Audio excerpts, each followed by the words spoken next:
ভালো করে বুঝছেন? কি বলছেন?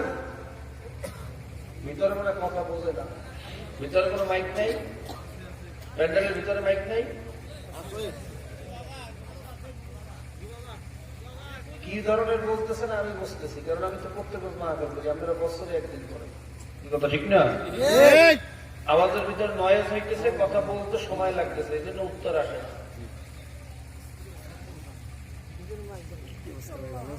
কে বলছেন? আল্লাহ রসুল।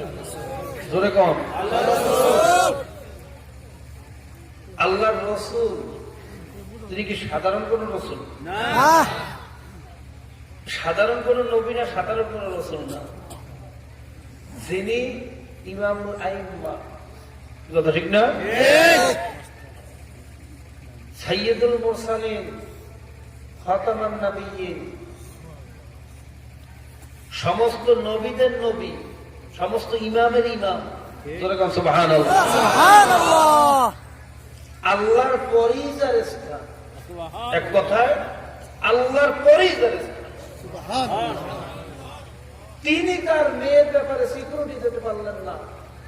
আর যারা বলো যে আমি তোমাদেরকে বেহেশতে যেতে না পারলে তা কেমন পীর হইলাম? নাউযুবিল্লাহ। তোরে তো বেহেশতে নেমই, তোর 14 গোষ্ঠী বাপ দাদা সবাই বেহেশতে নিয়ে যাবো।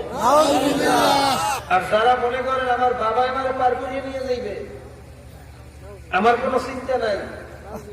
বাবা, তুমি গুমরাহির মধ্যে আছো, অন্ধকারের মধ্যে আছো, কথা ঠিক না? এখন পর্যন্ত খাঁটি মোমেন হইতে পারো না। দোয়া করি আল্লাহ পাক রব্বুল আলামিন খাঁটি মুমিন হয়ে কবরে যাওয়ার তৌফিক দান করুন।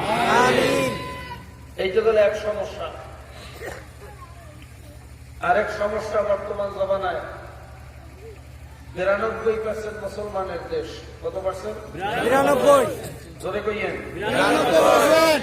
সরকারি হিসেবে 92% মুসলমানের দেশ, বেসরকারি হিসেবে 95% মুসলমান। কত পার্সেন্ট? 95%। আচ্ছা বলেন তো, মুসলমানের দেশে কোরআনের আইন চলে না কাফেরের আইন চলে? কথা কইয়েন। দ্বিমত আছে কেউ? সবাই একমত? আচ্ছা, কাফেরের আইন এটা বাস্তবায়ন বা পাশ করে কারা? ফেরেশতারা? জিবরাইল করে? মিকাইল? ইসরাফিল? আমেরিকার থেকে কেউ আসছে করে? কথা কইয়েন। ইন্ডিয়ার থেকে কেউ আসছে করে? কোকাপ শহর থেকে জিনেরা করে? কারা করি? বাংলাদেশের জনগণ নাকি? কিন্তু মুসলমান কত পার্সেন্ট? 92%। এইবার বলেন, কোরআনের আইন বা কোরআনের আদর্শ বাস্তবায়নের চেষ্টা না করিয়া যদি কুফরি আদর্শ বাস্তবায়নের চেষ্টা কেউ করে, সে কি? কত কম? ফতুয়া কিন্তু আমি দিইনি, আপনারা দেন। আমার কিন্তু দোষ নাই। আর এই ফতুয়া দিতে ইফতা পাস আর টাইটেল পাস করা লাগে না। 7 বছরের বাচ্চারাও ফতুয়া দিতে পারে। কাফের তো ওই ব্যক্তি যে কুফরি আদর্শ বাস্তবায়ন করে, আর মুমিন তো ওই ব্যক্তি যে আল্লাহ এবং আল্লাহর রাসূলের আদর্শ বাস্তবায়ন করে। কথা ঠিক কি না? আদর্শ বাস্তবায়ন করবেন কাফেরের, আর পরিচয় দেবেন আমি মুসলমান। আপনার কথা এবং কাজের সাথে মিল নাই, আপনার ঈমান ঠিক নাই, আপনি একটা মুনাফিক। কথা ঠিক না? মুমিন তো ওই ব্যক্তি যে আল্লাহ এবং আল্লাহর রাসূলের আদর্শ বাস্তবায়নের চেষ্টা করবে। আজকে দেখেন আফসোস, কোথায়? নারায়ণগঞ্জে গার্মেন্টসে মালিক গাজীপুরে মালিক তার কর্মচারীদের নতুন করছে কাজের ফাঁকি, যখন নামাজের টাইম হবে আবার কাজ বন্ধ করিয়া নামাজ আদায় করবা বাধ্যতামূলক। আচ্ছা, এটা কি কোনো অসঙ্গতি? কি আমার কাজের সময় কাজ বাদ দিয়া তোমার তো আমি পাহাড় উস্কাইতে বলি নাই, গরম পানিতে ঝাঁপ দিতে বলি নাই, আগুনে ঝাঁপ দিতে বলি নাই, নামাজ পড়তে বলছি। কথা ঠিক না? অনেক সময় কাজ করার পরে ক্লান্ত হওয়ার পর অজু টুজু করিয়ে সুন্দরভাবে নামাজ পড়লে মনটাও তো ফ্রেশ হয়, কি কথা ঠিক না? শরীরটাও ফ্রেশ হয়, ক্লান্তি দূর হয়। ইবাদত বাদ দিলাম, যদি ব্যায়ামের নিয়তেও কেউ নামাজ পড়ে তার তো শরীরের জন্য উপকার হয়, কথা বলে না? ইবাদত বাদ দিলাম। এই কথা বলার কারণে এই বাংলাদেশের আইনমন্ত্রী সে বক্তব্য দিয়েছে, যেই গার্মেন্টসে এই কথা বলছে এটা সংবিধান বিরোধী কথা, এই কথা এর কথা উল্টো করতে হবে।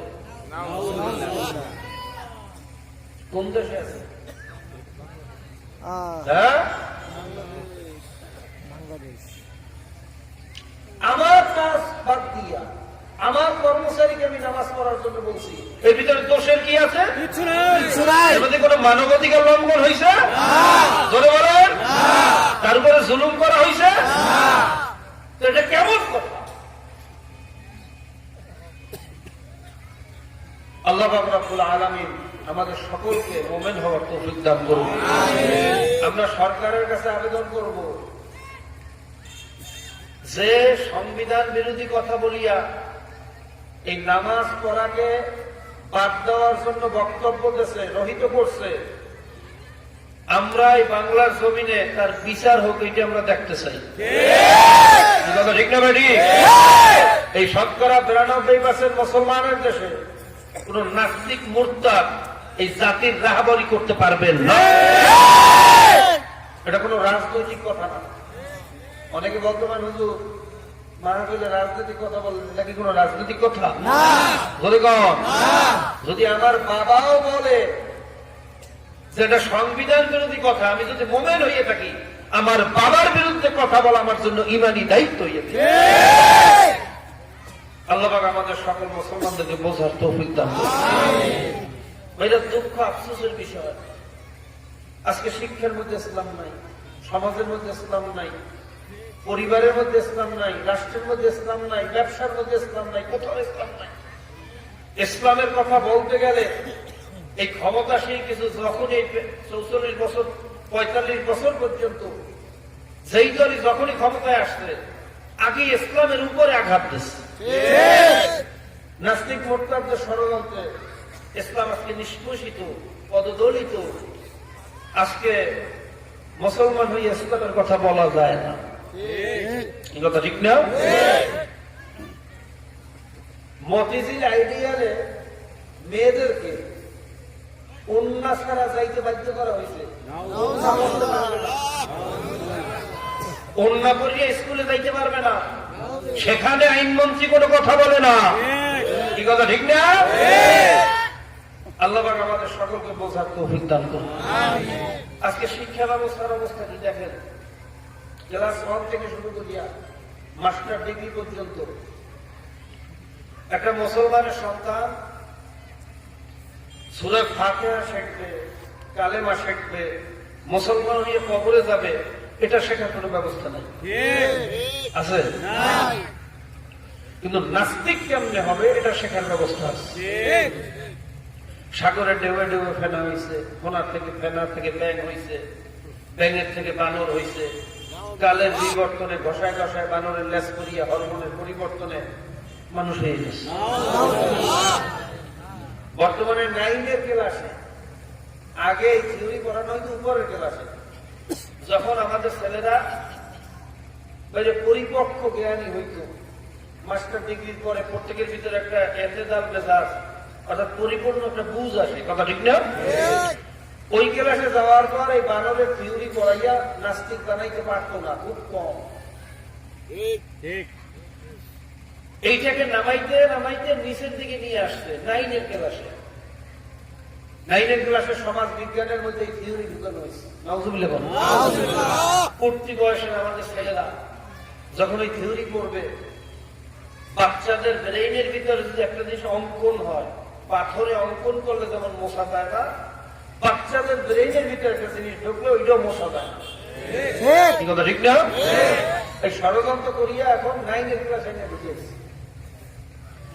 আমার কথা হলো এই যুক্তির পক্ষে যদি অধিকাংশ বৈজ্ঞানিকরাও রায় দিত তাহলে হয়তো আমাদের আপত্তিতে অত জোরালো হইত না। 1000% বৈজ্ঞানিক যদি এই কথা একমত হয়, তারপরে মোমেন মুসলমান কোনদিন একমত হবে না। কথা ঠিক না? তারপরেও তর্কের খাতিরে আমি বললাম, যদি দুনিয়ার অধিকাংশ বৈজ্ঞানিকরা ওই থিওরির ব্যাপারে একমত থাকতো তাহলে আমাদের জোরালো বক্তব্য দেওয়ার কোন সুযোগ ছিল না। দুনিয়ার 95% উপরে বৈজ্ঞানিক এই থিওরিকে ভ্রান্ত থিওরি বলিয়া ডাস্টবিনে নিক্ষেপ করছে। জার্মান থেকে থিওরি বাদ দিয়েছে, ক্যামব্রিজ থেকে বাদ দিয়েছে, অক্সফোর্ড থেকে বাদ দিয়েছে, আমেরিকা থেকে বাদ দিয়েছে, ভাইরা রাশিয়া থেকে বাদ দিয়েছে, লন্ডন থেকে বাদ দিয়েছে। সেই থিওরি এনে ঢুকেছে বাংলাদেশ। কইবেন না? স্টিফেন হকিং কি বলছে এই থিওরির ব্যাপারে? যে বৈজ্ঞানিকদের ওস্তাদ স্টিফেন হকিং এর নাম শুনছেন না? কথা কয় না? হাজারো বৈজ্ঞানিকরা যাকে ওস্তাদ বলিয়া সম্বোধন করে, বস, সে বলছে যে বানর থেকে মানুষ হইছে, এই থিওরি এর সাথে বাস্তবতার কোন মিল নেই। বলে কারণ কি? বলে পশুদের চরিত্র হইল পশু কোনদিন পরিবর্তন হয় না। কি হয় না? কথা কইয়েন। 1000 বছর আগে বানর যা খাইতো এখনো কি খায়? 1000 বছর আগে তার চরিত্র যেমন ছিল এখনো, 1000 বছরে তার পোশাক আশাক যা ছিল এখনো। যত পশু বলেন, গরু বলেন, ছাগল বলেন, কুত্তা বলেন, শিয়াল বলেন, শুয়ার বলেন, 1000 বছর আগেও যে সংস্কৃতি তারা মানত এখনো তা পরিবর্তন হয়েছে। কথা বলেন হয়েছে? একটা বাঘ না খাইয়ে মরিয়ে গেল, ঘাস খাইবে না, খাইবে? একটা গরু না খাইয়ে মরিয়ে গেল, গোশত খাইবে না। কথা বল না?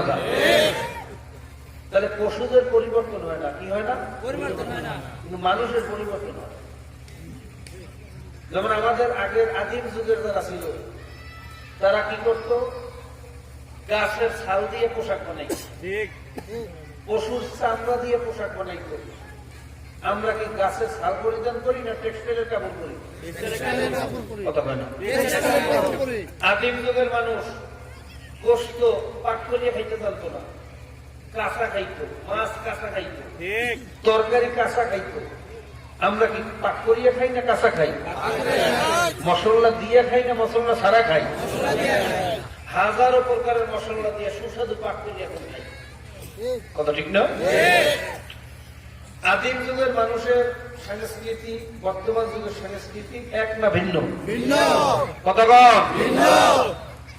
তাহলে মানুষ পরিবর্তন হয়। কি হয়? পশু পরিবর্তন হয়? যতক্ষণ হয়, বানর থেকে যদি মানুষ হইয়ে থাকে, বানরের শিক্ষা, সংস্কৃতি, কৃষ্টি, কালচার, আচার আচরণ, কথাবার্তা, খাওয়া দাওয়া, চরিত্র, পোশাক আশাক, মেধা, বুদ্ধি, এর সাথে মানুষের সাথে কোনো মিল আছে?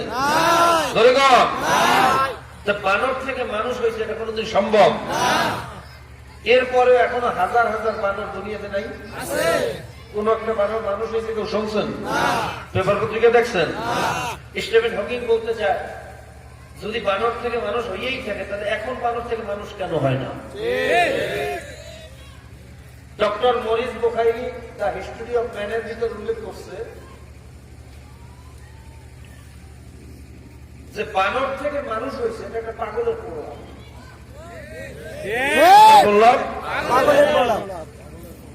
এরপর তর্কের খাতিরে ধরিয়ে নিলাম বানর থেকে মানুষ হয়েছে। বানর পরিবর্তন হয়ে কি হয়ে গেছে? কথা কয় না? তাহলে এখন বানর কোথা থেকে আসবে? বানর তো মানুষই হয়ে গেছে। বানর তো মানুষ হয়ে গেছে, এখন বানর কোথা থেকে আসবে? তাহলে বোঝা গেল এটা কোনো সুস্থ মানুষের থিওরি না, থিওরিটা হলো একটা পাগলের থিওরি। কথা ঠিকই না? এই পাগলের থিওরি বাংলাদেশের ক্লাস 9-এর পাঠ্যপুস্তকে কে ঢুকাইলো আমরা সরকারের কাছে জানতে চাই। কথা ঠিকই না? এবং অবিলম্বে বাংলার জমিন থেকে এই ডাস্টবিনে নিক্ষিপ্ত থিওরি অতি শীঘ্র দ্রুত গতিতে বাংলার জমিন থেকে বিতাড়িত করা হোক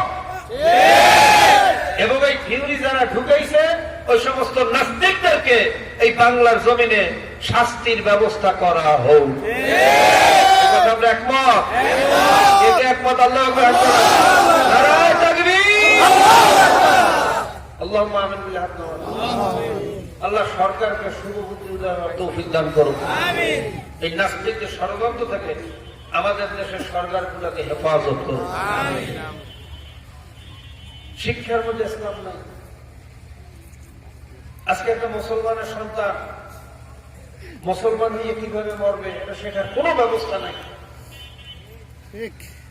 বাংলাদেশের ক্লাস পাঠ্য পুস্তকের মধ্যে ক্লাস 1 থেকে শুরু করে মাস্টার ডিগ্রি পর্যন্ত বাইরে কোথাও লেখা নাই যে আসমান আল্লাহ বানাইছে, জমিন আল্লাহ বানাইছে, সূর্য আল্লাহ বানাইছে, চন্দ্র আল্লাহ বানাইছে, আমাদেরকে আল্লাহ বানাইছে, এরকম একটা শব্দ কোথাও লেখা নাই। কি কথা ঠিক না? মানুষ লেখা আছে কি বিজ্ঞানের থিওরি। বিজ্ঞানের থিওরি অনুযায়ী সূর্যের এক কোণার থেকে ঘন কুয়াশা হইয়া বিশাল এক বিস্ফোরণ হইয়া অঘোর ধারায় বৃষ্টি বর্ষণের মাধ্যমে সমুদ্র, পাহাড়, নদী, এই দুনিয়া সৃষ্টি হয়েছে। নাউযুবিল্লাহ। এই সব কিছু নিজে নিজে হয়েছে, কেউ বানায় না। কেউ বানাইছে? কে বানাইছে? বাংলাদেশের শিক্ষা ব্যবস্থায় কোন বইয়ের কোন ক্লাসে কোন পৃষ্ঠায় এই কথা লেখা আছে আল্লাহ বানাইছে? দেখাইতে পারবেন? কথা কইেন। অনেক শিক্ষিত মানুষ আছেন, কথা কন, দেখাইতে পারবেন? তা আপনার সন্তান যদি ছোটবেলায় এটা শেখে যে আসমান জমিন সব প্রাকৃতিক গতিতে ন্যাচারাল ভাবে নিজে নিজে হয়েছে, কেউ বানায় নাই, তো ওটা কি মুসলমান থাকবে না কাফের হইবে? বলে কন, ওটা কি ইমানদার থাকবে না নাস্তিক হইবে? এই নাস্তিক আর কাফের বানানোর ষড়যন্ত্র আছে, মুসলমান বানানোর কোনো প্ল্যান না। কথা ঠিক না? এখন এই ষড়যন্ত্রের মোকাবেলা করা লাগবে না লাগবে না? কেমনে করবেন? ইহুদি খ্রিস্টানরা ষড়যন্ত্র করিয়া মুসলমানের দেশে ঢুকেছে নাস্তিকের শিক্ষা। এখন এটার মোকাবেলার জন্য আপনি নামছেন কাঠটি লইয়া জঙ্গলে গেছেন, খালি ইবাদত করতে আছেন, মোকাবেলা হইবে? হ্যাঁ, 1000 জনের তসবিহ নিয়ে ইহাদের সুবহানাল্লাহ সুবহানাল্লাহ জিকির করতেছেন, মোকাবেলা হবে? সারা রাত তাহাজ্জুদ করতেছেন, মোকাবেলা হবে? কিতাব পড়তে পড়তে বিসমিল্লাহ তসবিহ আগে জানতেন 12টা, এখন শিখছেন 13টা। বিসমিল্লাহ তসবিহ মোকাবেলা হইবে? কথা বলে ধরে গন ক্ষমতা কুলার লইয়া নিরীহ জনগণের পিঠেই যে মোকাবেলা হইবে? রাস্তা আটকে বাসে এখন চলে মোকাবেলা হইবে? কথা কয় না। এটা কি জেহাদ হইবে না ফাসাদ হইবে? এরকম কোন ফাসাদ আল্লাহ রসুল শিক্ষা দিয়েছেন? হ্যাঁ, আল্লাহ রসুল বলছেন শত্রু যখন যে পদ্ধতিতে আসে তোমরা ওই পদ্ধতিতে সুন্দরভাবে মোকাবেলা করো, যাতে ফিতনা না হয়, ফাসাদ না হয়। এই কথা ঠিক না? শত্রু আছে কুফরি শিক্ষা দিয়া, আমাদের মোকাবেলা করতে হইবে ইমানের শিক্ষা। ধরে গন, এই জন্য আমাদের শায়েখ হযরত পীর সাহেব হযরত চরমনে নামার আল্লাহু আকবার, তিনি ৬৮,০০০ গ্রামে ৬৮,০০০ কোরআনী মার্কাজ কায়েম করার জন্য বাংলাদেশ কোরআন শিক্ষা বোর্ড গঠন করছে। আলহামদুলিল্লাহ। প্রত্যেক জেলা শহরে একটা দাওরা হাদিস মাদ্রাসা, প্রত্যেক থানা শহরে কমপক্ষে একটা মিশকাত পর্যন্ত মাদ্রাসা, এইভাবে পর্যায় ক্রমে একেবারে গ্রামে মহল্লায় পর্যন্ত ইমানের মার্কাজ মাদ্রাসা কায়েম করা লাগবে। রাজি আছে ইনশাআল্লাহ? আজকে যে মাদ্রাসার উদ্দেশ্যে মাহফিল হইতেছে, খানবাড়ি জামে মসজিদ ও রহমানিয়া কারিমিয়া মাদ্রাসা, এই মাদ্রাসাও বর্তমান জমানায় আপনার আমার ইমানের জন্য একটা জেহাদ। ঠিক না? এই জন্য মাদ্রাসা জিন্দা রাখা বর্তমান জমানায় এটা জেহাদ, তাতে কোনো সন্দেহ নেই। কথা ঠিক না? শত্রু আসছে কুফরি শিক্ষা নিয়ে। কি শিক্ষা? মোকাবেলা করতে হবে ইমানের শিক্ষা দিয়া। শত্রু আসছে কুফরি আইন নিয়া। কি নিয়া? কথা বলে এখন এটার মোকাবেলা কি মাদ্রাসা দিয়ে হইবে? কথা বলে হবে? ওরা আসলে কুফুরি আইন নিয়া মুসলমানদের মানতে হইবে কোরআনের আইন লইয়া। কথা ঠিকই না? এজন্য আমাদের সাহেব বলতেন, আমি রাজনীতি করি না, আমি যেটা করতেছি এটা ইবাদত। এটা কি? নামাজ যেই কারণে করি ওই একই কারণে রাজনীতি করি। নামাজ রোজা যেরকম ফরজ, আল্লাহর জমিনে আল্লাহর দ্বীন, আল্লাহ রসুলের আদর্শ বাস্তবায়নের চেষ্টা করা অনুরূপ ভাবে ফরজ, কোন পার্থক্য নেই। শত্রু এই কুফুরি আইন পাশ করার জন্য যত পদ্ধতি অবলম্বন করছে, সংগঠন করছে, ব্যানার করছে, পোস্টার করছে, মিছিল করছে, সমাবেশ করছে, সিম্পোজিয়াম করছে, সেমিনার করছে, এখন এগুলোর মোকাবেলা কেমন হবে? কথা বলি এই ওয়াজ করলে হইবে না?